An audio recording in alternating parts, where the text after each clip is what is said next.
ख्वाहिशें एक ऐसी चीज जिसे पूरा करने के लिए इंसान किसी भी हद तक चला जाता है, कोई भी जोखिम उठाने को तैयार हो जाता है। बस उसके मन में एक ही लगन लगी रहती है कि किसी भी हाल में उसकी ख्वाहिश पूरी हो जाए। ऐसा ही कुछ हाल था 70 साल के बुजुर्ग संजय जोशी का, जिनकी इच्छा थी कि वो मरने से पहले किसी भी हाल में अश्वत्थामा से एक बार जरूर मिले। जी हाँ, वही अश्वत्थामा जो पिछले 5000 सालों से धरती पर जिंदा है, जो कुछ लोगों के लिए एक कहानी है, लेकिन वही कुछ लोगों के लिए जिंदगी का कभी न भूलने वाला किस्सा। हजारों सालों से अपने घाव के साथ तड़पने वाला महाभारत का ये योद्धा, जिसके लिए अमरता द्वापर युग से ही एक श्राप बन गई। दरअसल अश्वत्थामा ने अर्जुन के पोते को माँ के गर्भ में ही मारने की कोशिश की थी, जिसके परिणाम स्वरूप ही उसे भगवान कृष्ण से कभी न मरने का श्राप मिला। लेकिन कहते हैं कि अश्वत्थामा की मर्जी के बिना कलयुग में उसे कोई नहीं देख सकता, और वो आज तक जिसके भी सामने आया है उसने उन सभी से बस एक ही बात कही, मुझे अपनी चोट पर लगाने के लिए थोड़ा हल्दी तेल दे दो। अब दोस्तों यहाँ सोचने वाली बात ये है कि आखिर 70 साल के एक बुजुर्ग के मन में इतनी अजीबोगरीब ख्वाहिश कैसे उठी, और क्या उन्हें अश्वत्थामा से मिलने का मौका मिला।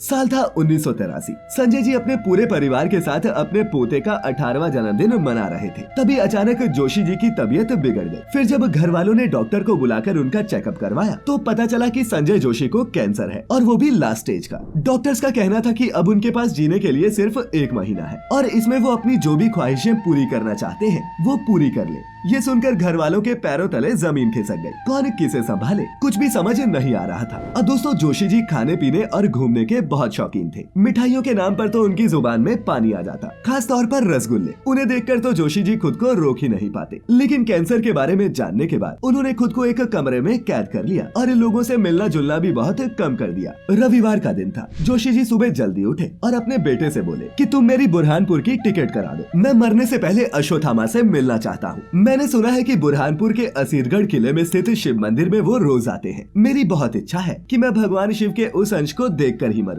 दरअसल कई साल पहले संजय जोशी को अश्वत्थामा के बारे में पता चला था, और तभी से उनके मन में उससे मिलने की बहुत इच्छा थी। उधर ये सब सुनकर परिवार वाले बहुत परेशान हुए। वो जोशी जी को समझाने लगे कि इस समय आपकी तबीयत सही नहीं, आपका इस तरह वहाँ अकेले जाना जोखिम भरा हो सकता है। पर संजय जी ने किसी की नहीं सुनी। उन्होंने कहा कि वहाँ जाकर अगर मेरी मौत भी आ जाए तो भी मुझे गम नहीं, लेकिन मैं वहाँ जाकर ही रहूंगा। जोशी जी के न मानने के बाद उनके बेटे ने उनकी टिकट करा दी और सारा इंतजाम करके उन्हें बुरहानपुर के लिए रवाना कर दिया। उधर संजय जोशी की बेटी का विवाह भी बुरहानपुर के पास ही हुआ था, इसीलिए उसे सारी बात बताकर पहले ही तैयार कर दिया गया। बुरहानपुर पहुंचकर जोशी जी अपनी बेटी और दामाद के घर आ गए। वहाँ रुककर उन्होंने कुछ देर आराम किया और फिर अपने दामाद से कहा कि बेटा तुम एक गाड़ी और ड्राइवर का इंतजाम कर दो, कल सुबह मैं 5 बजे ही असीरगढ़ किले के लिए निकल जाऊंगा। जोशी जी का दामाद उन्हें बहुत मानता था। दोनों के बीच ससुर दामाद का नहीं बल्कि एक बाप बेटे की तरह रिश्ता था। संजय जी की बात मानकर उनके दामाद ने एक गाड़ी और ड्राइवर का बंदोबस्त कर दिया। अगले दिन सुबह होते ही जोशी जी असीरगढ़ किले के लिए निकल गए। वहाँ पहुंचकर जब वो शिव मंदिर गए तो देखा कि कोई शिवलिंग की पूजा करके जा चुका है। वहाँ पहले से ही ताज़ा फूल माला चढ़ी हुई थी। उन्होंने सोचा कि लगता है कि मुझे आज आने में देर हो गई, 5 बजे आने से काम नहीं बनेगा, अब कल मुझे 4 बजे ही आ जाना होगा। जोशी जी घर चले गए और अगले दिन सुबह 4 बजे ड्राइवर के साथ फिर मंदिर पहुँचे। लेकिन उस दिन भी शिवलिंग की पूजा हो चुकी थी। ऐसे ही कई दिन बीत गए। संजय जी हर दिन अश्वत्थामा से मिलने की आस में रोज सुबह जल्दी उठकर मंदिर आते और फिर वहाँ से निराश होकर लौट जाते। उनकी बेटी और दामाद ने उन्हें बहुत समझाया कि ऐसी हालत में भागदौड़ करना उनके लिए सही नहीं, और वैसे भी अश्वत्थामा आपकी और हमारी मर्जी से नहीं बल्कि खुद की मर्जी से सामने आते हैं। लेकिन हमने आपसे कहा था ना कि अपनी ख्वाहिश पूरी करने के लिए इंसान कोई भी जोखिम मोल ले लेता है। बस संजय जी यही कर रहे थे। उन्होंने कहा कि तुम लोग मेरी चिंता न करो, मैं तो उनसे मिलकर ही रहूंगा। इसीलिए अब मैं सुबह जल्दी नहीं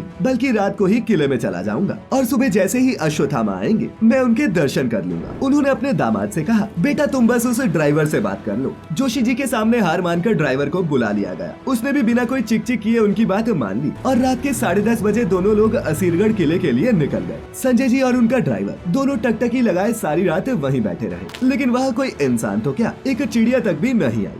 हल्की सुबह हुई तो जोशी जी से रहा नहीं गया। वो तुरंत उठे और मंदिर के अंदर चले गए। वहाँ जाकर जो उन्होंने देखा उसने उनके होश उड़ा दिए। उन्होंने देखा कि शिवलिंग पर ताजे फूल चढ़े हैं, मानो जैसे अभी अभी पूजा की गई हो। वो तुरंत ड्राइवर के पास आए और उसे सारी बात बताई। ये सब सुनकर ड्राइवर का भी सिर चकराने लगा। दोनों को ही समझ नहीं आ रहा था कि जब रास्ते से कोई गया ही नहीं तो मंदिर में पूजा की किसने। निराश होकर संजय जी वापिस आ गए। वो समझ चुके थे कि अश्वत्थामा उन्हें दर्शन नहीं देना चाहते। वो दुखी तो बहुत हुए, पर इसे भगवान की इच्छा मानकर उन्होंने स्वीकार कर लिया। फिर एक दिन जोशी जी के दामाद का ध्यान कैलेंडर की ओर गया। उन्होंने देखा कि ससुर जी को यहाँ आए कई दिन हो गए हैं, लेकिन डॉक्टर्स ने तो कहा था कि वो सिर्फ 1 महीने के मेहमान हैं। ये सोचकर उनके पैरों तले जमीन खिसक गई। उन्होंने तुरंत इस बात को अपनी पत्नी और अपने सालों के साथ साझा किया। बेटी ने भी बताया कि पिछले कई दिनों से उनके पिताजी की तबीयत काफी सही है, आराम से खा पी रहे हैं, मानो जैसे उन्हें कोई बीमारी हो ही ना। संजय जी भी ये सारी बातें सुन रहे थे। फिर सबने मिलकर फैसला किया कि उनका फिर से चेकअप कराया जाए। लेकिन दोस्तों, चेकअप के बाद जो डॉक्टर्स ने कहा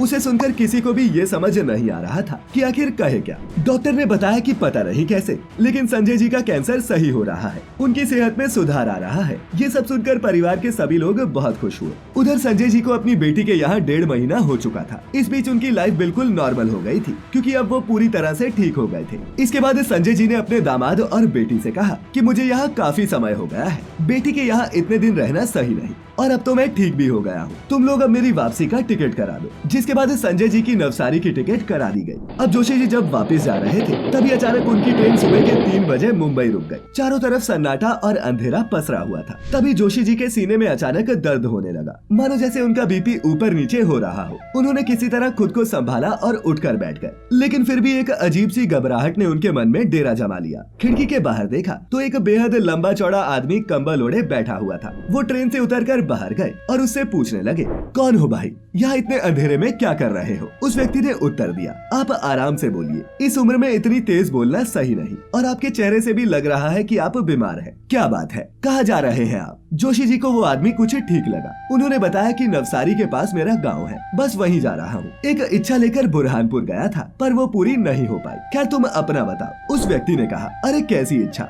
कहीं आपकी मिठाई खाने की ख्वाहिश तो अधूरी नहीं रह गई? जोशी जी मुस्कुराए और बोले, आपको कैसे पता कि मुझे मिठाई पसंद है? उस आदमी ने फिर कहा, ये सब छोड़िए, यहाँ आकर भी आपने मिठाई नहीं खाई तो क्या खाया? यहाँ से कुछ ही दूरी पर मिठाई की एक बहुत अच्छी दुकान है, वहाँ जाकर आराम से मिठाई खाइए और अपनी जिंदगी के बचे हुए दिन खुशी से बिताइए। क्या आप भी चिंता में लगे हैं? वैसे भी ये ट्रेन छूट भी गई तो कोई बात नहीं, यहाँ पास ही में बस स्टैंड भी है, वहाँ से आपको नवसारी की बस आराम से मिल जाएगी। जोशी जी को भी लगा कि ये आदमी सही कह रहा है, जिंदगी का कोई भरोसा नहीं, इसीलिए जब मौका मिले अपनी ख्वाहिश पूरी कर लेनी चाहिए। अब संजय जी ट्रेन से अपने बैग निकाल ही रहे थे कि तभी उस आदमी ने कहा, अरे जोशी जी, आपके पास हल्दी और तेल तो होगा, ये देखिए मेरे माथे पर कितनी गहरी चोट है जो कई सालों से ठीक नहीं हो रही, दर्द भी बहुत होता है, उसी पर लगाऊंगा। इस पर जोशी जी ने कहा, अभी इतनी समझदारी की बातें कर रहे थे और अब ऐसी मूर्खों वाली बात कर रहे हो? अरे भाई, मैं क्या ट्रेन में हल्दी तेल लेकर चलूंगा? थोड़ा रुक जाओ, उजाला होते ही दुकानें खुल जाएंगी, तब तुम खरीद लेना। इतना कहकर वो स्टेशन से बाहर आ रहे थे कि तभी उन्हें याद आया कि मैंने इस आदमी को तो अपना नाम बताया ही नहीं, फिर इसे मेरा नाम कैसे पता चला? बहुत देर सोचने के बाद उन्हें लगा कि हो सकता है कि बातों बातों में मैंने ही बोल दिया हो। अब इस बात को नजरअंदाज करते हुए वो आगे बढ़ गए। आगे जाकर उन्हें मिठाई की दुकान दिखाई दी, जहाँ से उन्होंने अपने पसंदीदा रसगुल्ले लिए और फिर उन्हें खाने लगे। तभी उनके दिमाग की बत्ती जली और उन्होंने तुरंत मिठाई वाले से एक कागज और पेन मांगा। इसके बाद जो भी कुछ उनके साथ हुआ था, उन्होंने उस कागज में लिखकर अपनी पैंट की जेब में रख लिया। बेचैनी और घबराहट अभी भी जोशी जी के साथ थी, सीने का दर्द भी बढ़ता जा रहा था। जोशी जी ने देखा तो रोड की दूसरी तरफ नवसारी की बस खड़ी थी। कंडक्टर भी जान पहचान का ही था। जोशी जी उसे हाथ हिलाते हुए रोड पार कर ही रहे थे कि तभी उनकी आंखों के सामने अंधेरा छा गया और इसी बीच एक ट्रक इतनी तेजी से उनके ऊपर से गुजरा कि उसी समय संजय जोशी जी की मृत्यु हो गई। किसी तरह घर वालों को इस बात की सूचना दी गई। जब डेड बॉडी घर पहुंची तो जोशी जी की जेब से वो लेटर मिला। उस लेटर की आखिरी लाइन में जो लिखा था, उसे पढ़कर सभी घर वालों के होश उड़ गए। उनकी आंखों से आंसुओं की धारा बहने लगी। उन्होंने उसमें लिखा था कि अब अगर मैं मर भी जाऊं तो मुझे कोई अफसोस नहीं, क्योंकि मैं अश्वत्थामा से मिल चुका हूं। वो मुझसे मिलने खुद ट्रेन में आए। अब दोस्तों, ये कहानी सुनने के बाद ऐसा लगता है कि शायद इसीलिए कहते हैं कि जब आप किसी चीज को सच में पाना चाहते हैं तो वो आपको मिलकर ही रहती है। अब अगर आपको आज की हमारी ये सच्ची घटना अच्छी लगी हो तो इस वीडियो को ज्यादा से ज्यादा लाइक और शेयर करें। साथ ही कमेंट्स में हर हर महादेव जरूर लिखें और ऐसी सभी धार्मिक और आध्यात्मिक कथाओं के लिए जुड़े रहें द डिवाइन टेल्स परिवार के साथ। तो मित्रों, फिलहाल आज के लिए बस इतना ही। अब इजाजत दें। आपका बहुत बहुत शुक्रिया।